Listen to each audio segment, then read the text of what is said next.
What's good, y'all? Welcome back to my review for this week's episode of my hero.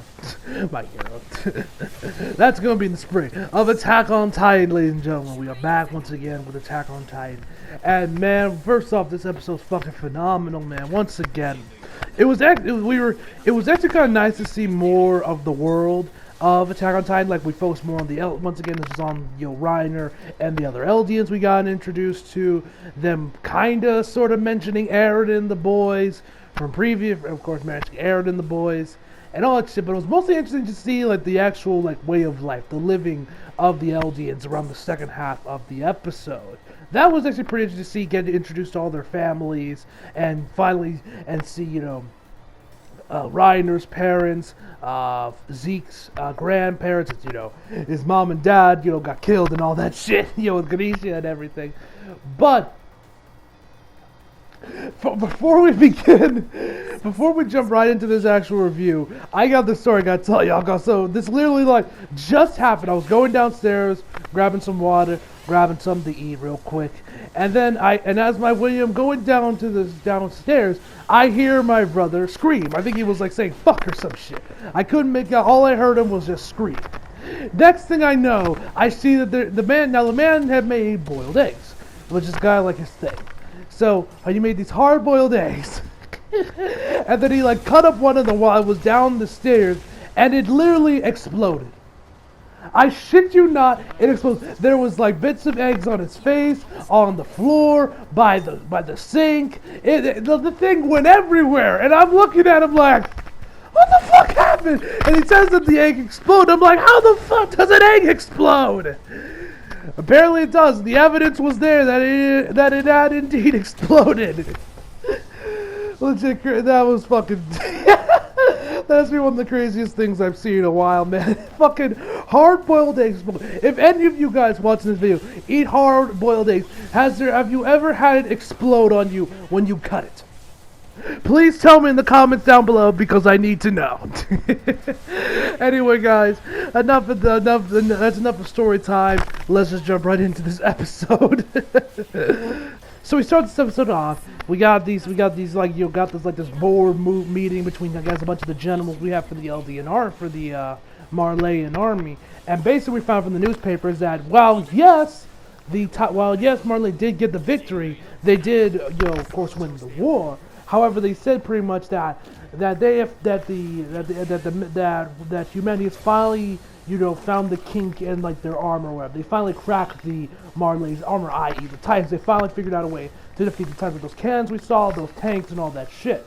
And because this is around World War I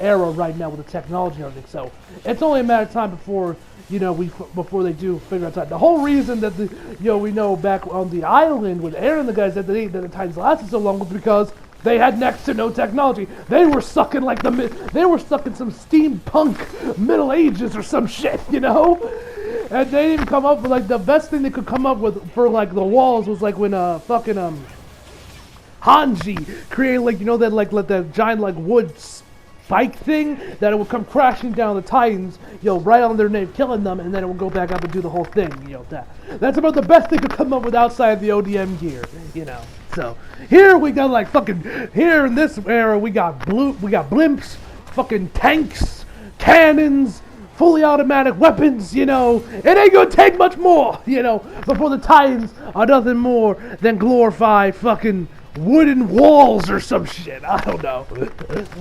But anyway, so I guess he's the commander of everyone here, one of the head honchos here, says, does that sound like a victory? Because yeah, y'all might have gotten the win, but they know how to defeat you.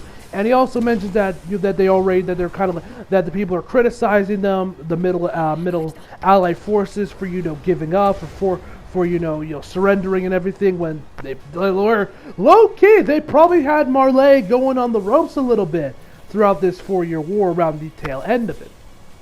And so then one of the other generals or whatever comes up there, stands up, and he says his piece, and basically says that, well, we have been resting on our laurel, thinking oh, we're untouchable. They can't do shit. We got these Titans. They're unbeaten. You can't touch them. we're focusing just on the Titans and colonization.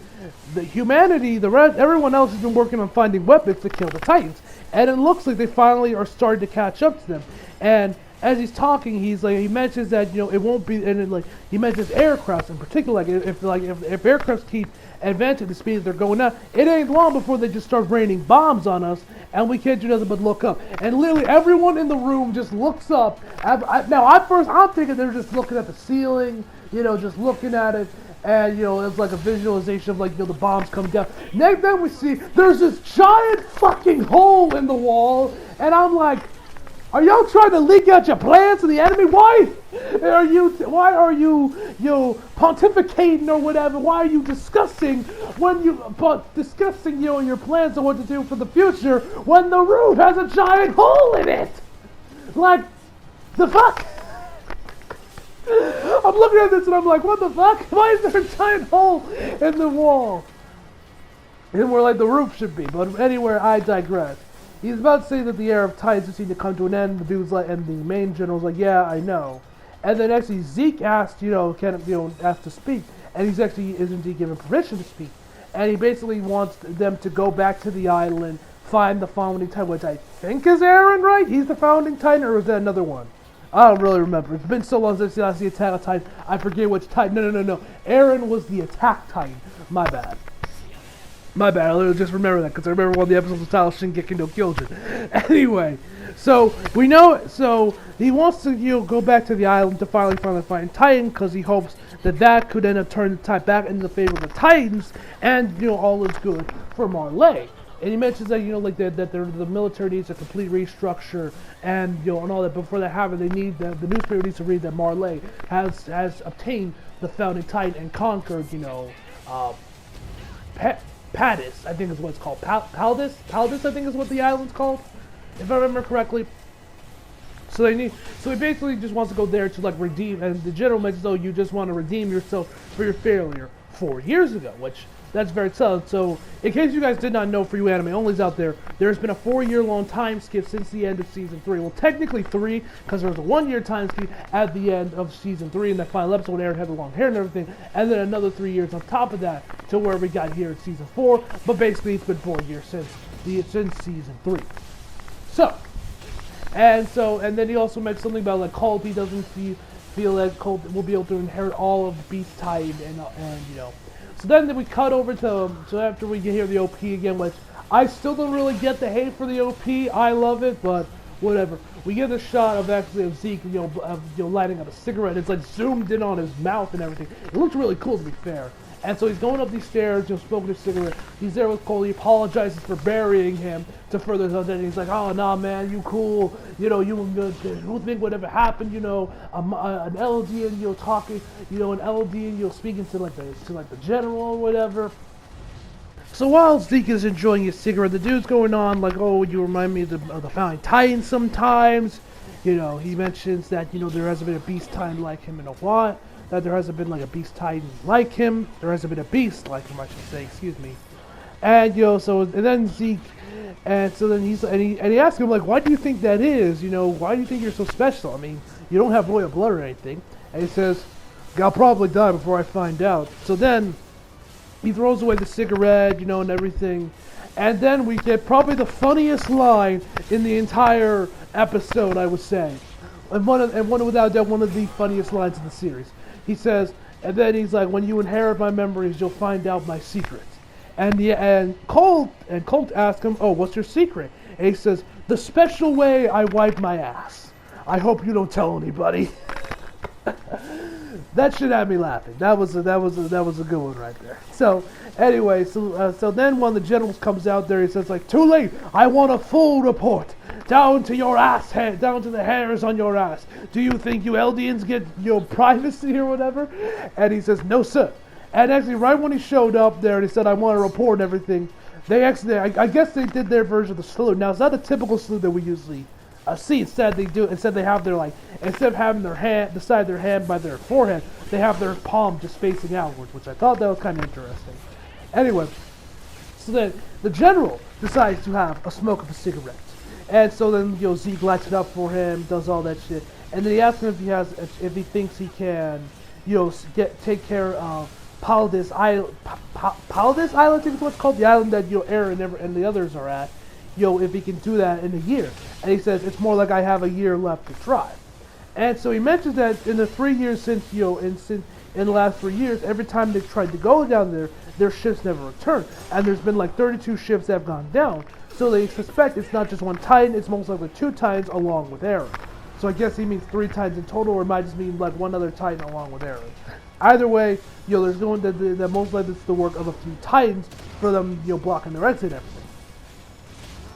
And so then they all mentioned that they need support and everything, and that and I think Zeke mentioned something about like some humans or whatever, that these guys are definitely not, that these aren't your typical humans or whatever. Because then we get this flashback back to of Levi going out on the Beast Titan, and of course Mikasa going at the Colossal Titan.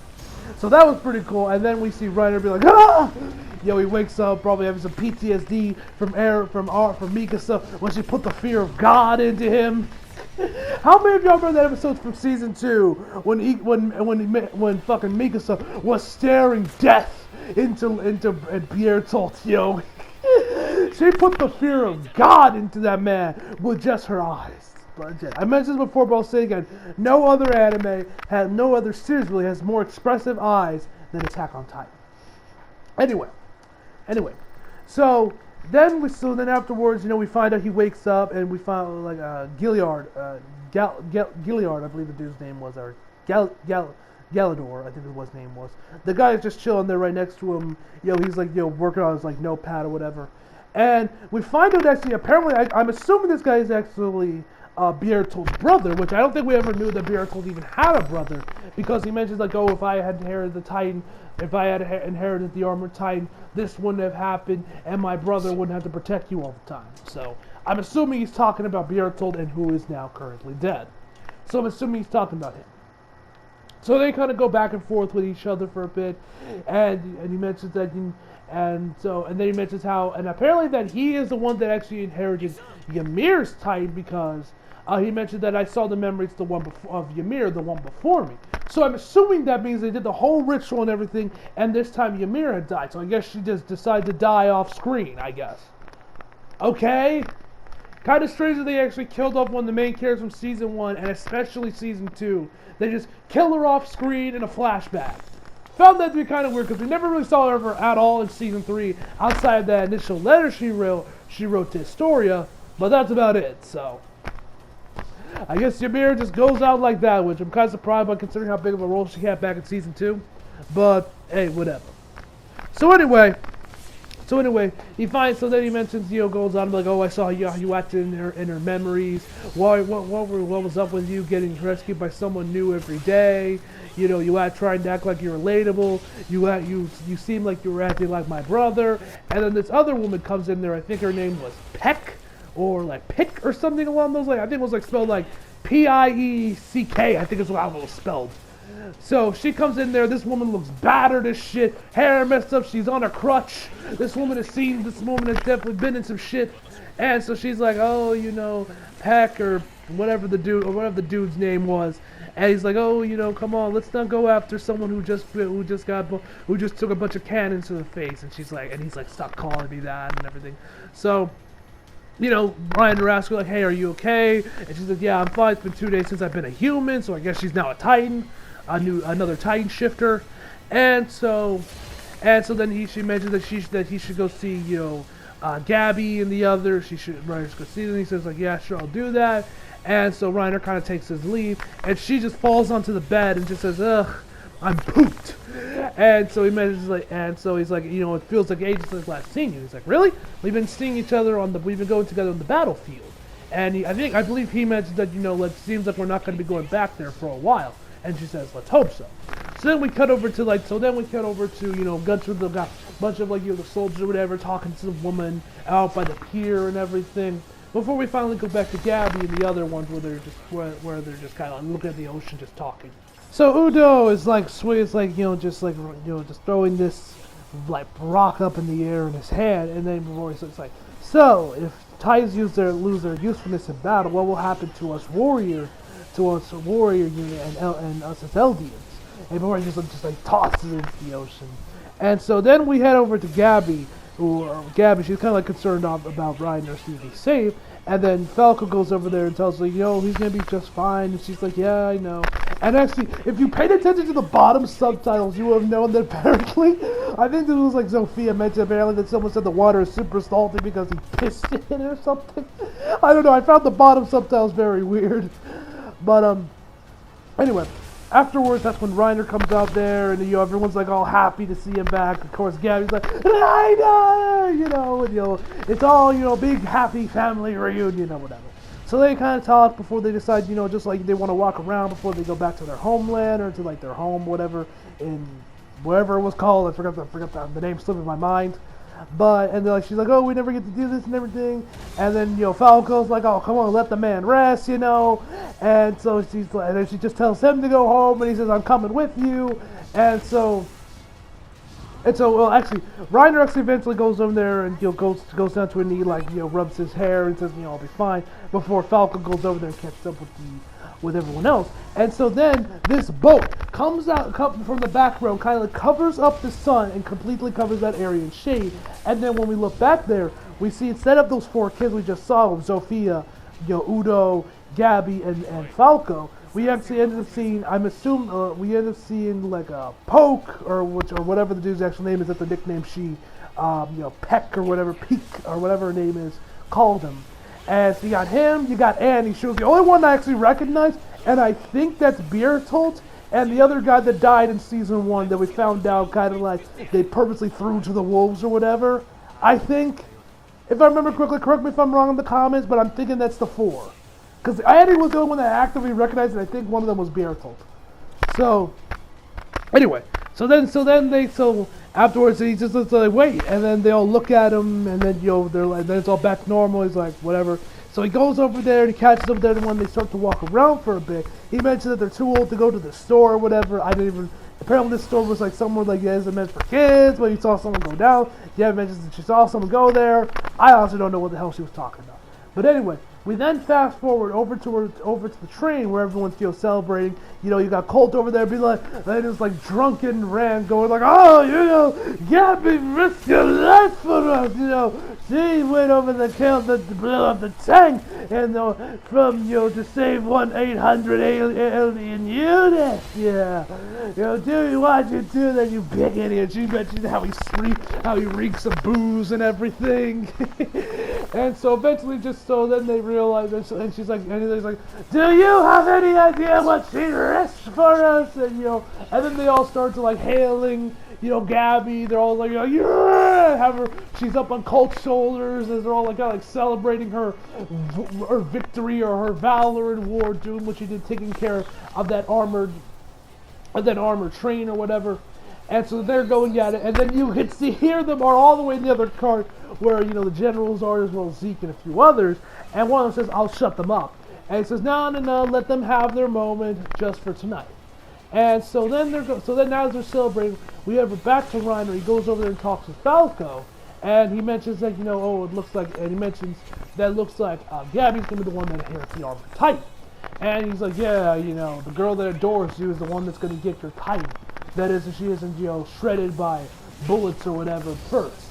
And then, I don't know if Reiner was legit triggered by this, or he was just trying to light fire under his head. I think he was just trying to light a fire under his ass, because then he puts his hand on, like, right behind him, on the wall of the train or whatever, on their, like, cart they're on the train, and he like looks at him with them Attack on Titan eyes. When it's all real, when you see the eyes. Y'all watch the episode, you know what I'm talking about. You know that eye.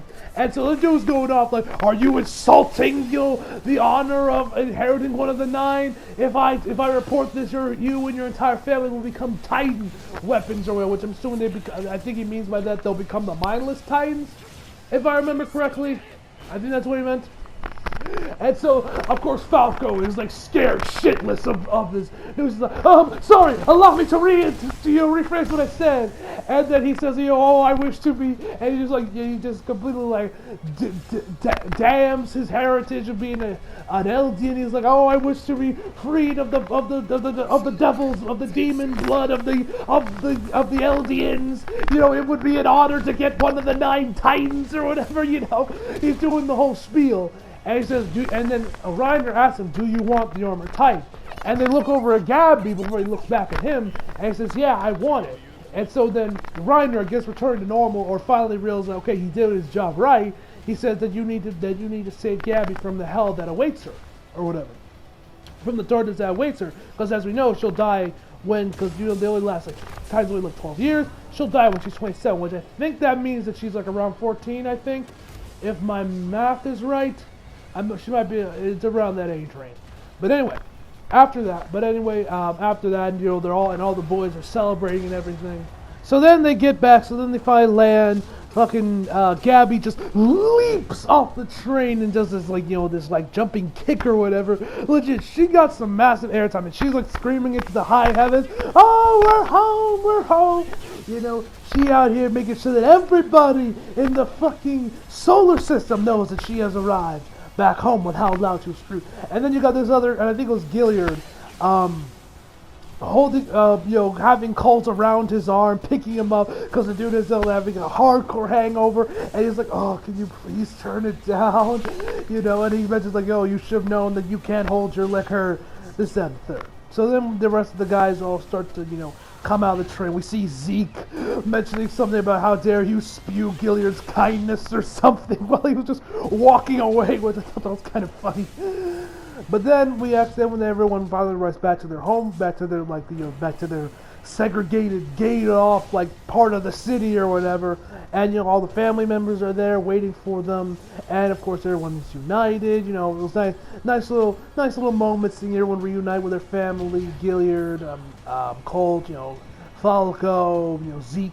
It was actually cool to actually see Zeke's grandparents, aka Grisha's parents. So it was nice to see them actually. We also saw Reiner's parents as well, so it was nice to actually see his family finally for once in the series.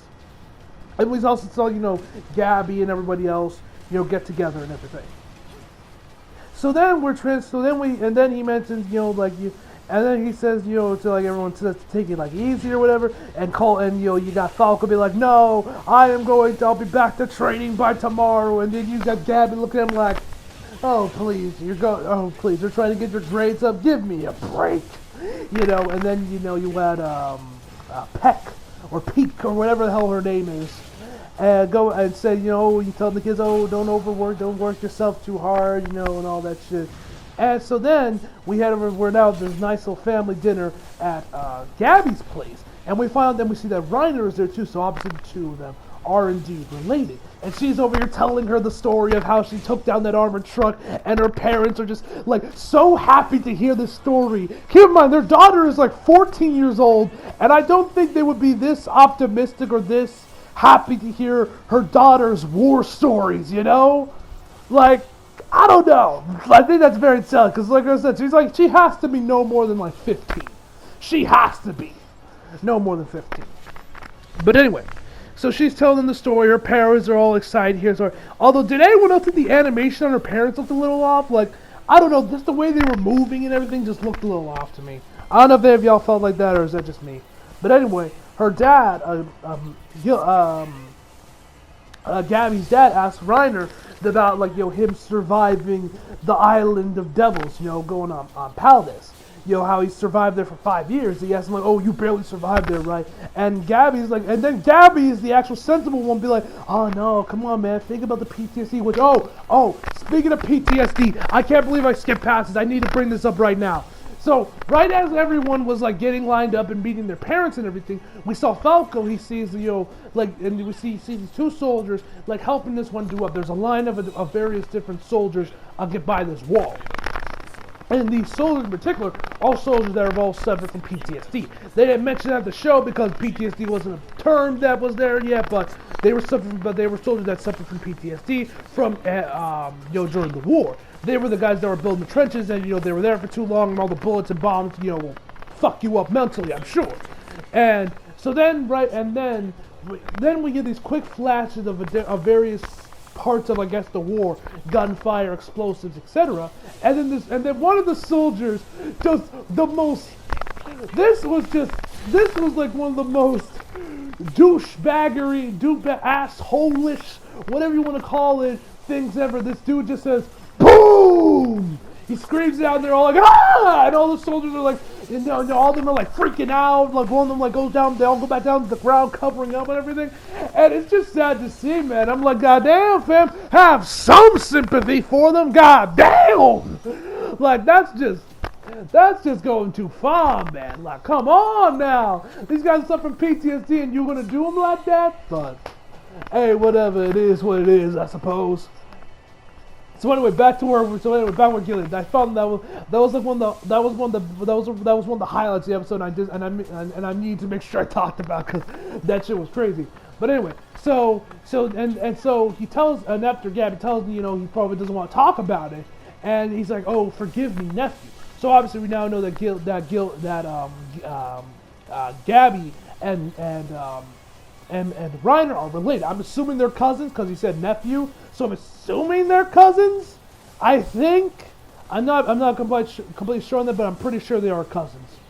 So anyway, and they says no, I can talk about it. So then he actually, this was actually kind of cool because he basically describes various members of the original cast from the Attack on Titan show. However, he never once said any of their names or never even used pronouns like he or she. He only used they, which I found very telling. I don't know why he did. I'm assuming that's to double down the whole Eldians on the island are truly the worst of the worst. The devil truly are devils and everything. I'm assuming to make them not seem as human, like they're monsters or whatever. I think that's the reason why he used they instead of he or she or whatever. I'm assuming. If not, correct me if I'm wrong in the comments, guys. But anyway, first off, this is like about the only one that I actually know 100% is one of the cast members. But the first one, he says there was this girl that during the entrance ceremony that was eating potato, and that boy saw the potato. I'm like, hey, we're talking potato girl, Sasha. And so he goes on about how one of the commanders found her out about this, and that she offered him half of what he offered wasn't even close to half. And I'm like, yep, that's Sasha right there from season 1. And then afterwards, I don't even know who he's talking about, because I'm not remembering any of these descriptions unless they're all fake, unless unless my memory just sucks. Like I said, guys, correct me if I'm wrong in the comments, correct me which one of the guys he was describing. But anyway, he goes over there. But anyway, first off, he talked about how this one guy forgot he had used the bathroom. There was one guy that was a bit like a narcissist, I think he said. One guy that was like, that cared only what others thought about him, which I think is Armin. I'm not sure. I don't even know which the one he said about the bathroom. Only one I can think of is maybe it's John, or maybe it's Connie, but I don't know for sure. And then he mentions how there's someone that there's this that there was this fool that people would follow, which I think he might be talking about Aaron, although he could be talking about Aaron for all I know. I don't know. Like I said, if you guys know which ones he's talking about, referring to, I should say, tell me down in the comments below. But anyway, and so after he tells these very not really all that really disturbing stories, it then becomes a straight up horror movie where you got the windows out on the background flying all around the wind, and then you just see, I think that's his mom. It's just the face, like the fear in her face, the disgust, the horrified look on her face as she hears her son's story. Because he said afterwards he described, after he said all 5 of them, he's like, truly my time there was hell. The 5 years I spent there truly were hell. And she's just just has this horrified expression on her face that will most likely be on somewhere on the thumbnail. I'll probably use in the thumbnail somewhere. And she's just horrified by what she just heard from her son. So after this, she goes and closes the window and everything, and then Gabby's like, "What do you mean? There were all sorts of people?" Because that's not what they said. There were all sorts of people there. You know, my time there was hell. And he was like they're all devils, right? And she's like, "Yes, of course they are." Then she just goes on there demonizing them, like they are devils. They are the scum of the earth. This, that, and third. It is up to us good Eldians to make sure they never come and like invade the mainland or whatever she was saying. She was just going off. And then afterwards we then out of nowhere we just see this one guy just jump off the roof. You know, it's raining and everything. He just jumps off the roof. Why? They literally never explained that. He just jumps off the roof, and then we then see Gabby and Reiner talking, and as they're walking, you can see in the background a crowd forming to where the dude jumped. And it's like, why did that guy jump? Like, they never explained it or whatever.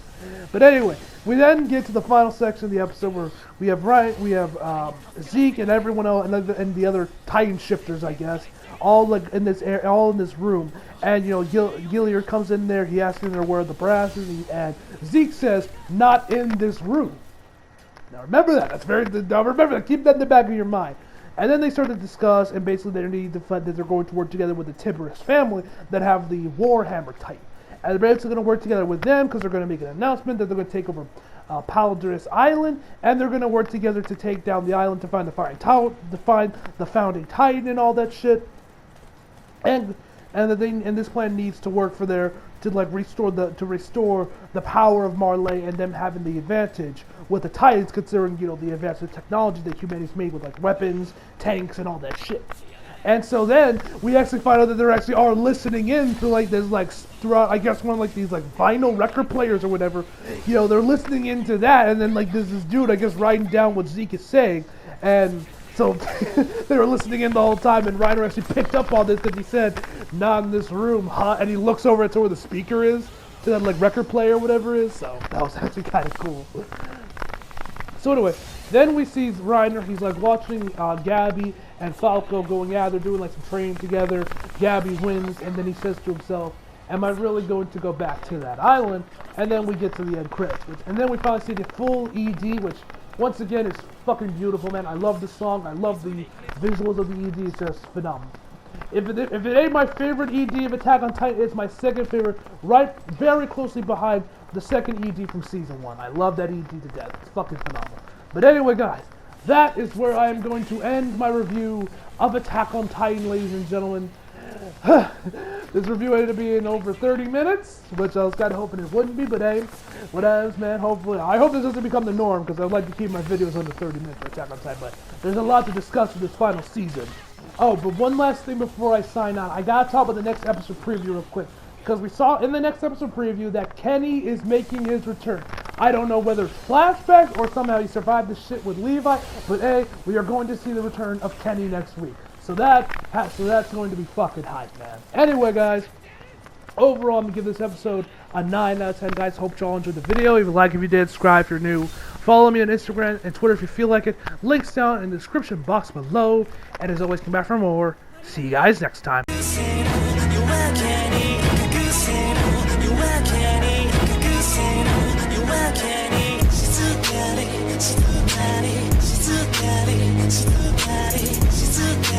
She's too bad.